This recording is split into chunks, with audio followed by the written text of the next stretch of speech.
নমস্কার বন্ধুরা, আর একটি নতুন ভিডিওতে আপনাদের সবাইকে স্বাগত জানাই। আশা করি আপনারা সবাই খুব ভালো আছেন। দেখুন বৃষ্টিটা কমে গিয়ে কেমন ঝলমলে রোদ বেরিয়েছে। আকাশটা দেখুন কি সুন্দর লাগছে, পুরো দেখেই মনে হচ্ছে একদম শরৎকাল, পুজো পুজো ভাব, তাই না? শুধু একটু যদি এখানে যদি কাশফুল ফুটে যেত দুর্দান্ত লাগতো।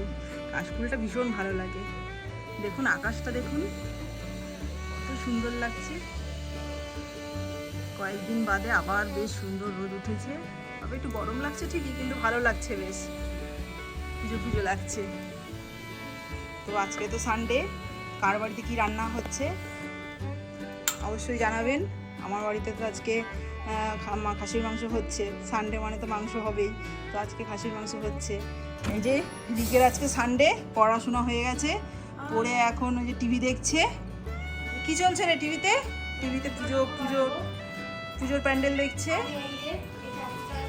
মাসি আজকে একটু দেরি করে এসছে কাজ করতে, মাসি এখন ঘর মুছছে। রিক এখন পুজো প্যান্ডেল দেখছে। দেখুন আজকে সানডে মানেই মাংস হবে না, সেটা তো হতেই পারে না বাঙালির বাড়িতে, তাই তো? তো আজকে নিয়ে চলে এসেছি একদম খাসির মাংসের পাতলা পাতলা ঝোল, ঠিক আছে? তো দাদা আজকে মাংস নিয়ে এসছে বাজার থেকে। মেঘার আবদার যে অনেক দিন খাসির মাংস খাওয়া হয় না, পাপা আজকে খাসির মাংস হবে।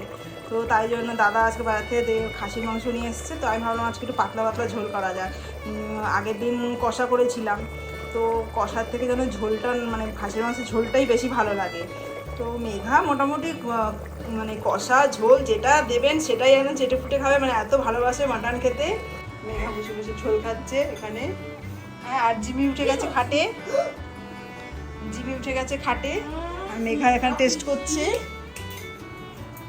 মেঘা কেমন হয়েছে? বাম্পার হয়েছে, খেয়ে একদম মুখে পুরো। আর দেখুন রিকের অবস্থা দেখুন, পুরো খাটটার কি অবস্থা করেছে। এখানে পড়ে উঠে আর কিচ্ছু বই গুছায়নি, সব ছড়িয়ে রেখে দিয়েছে।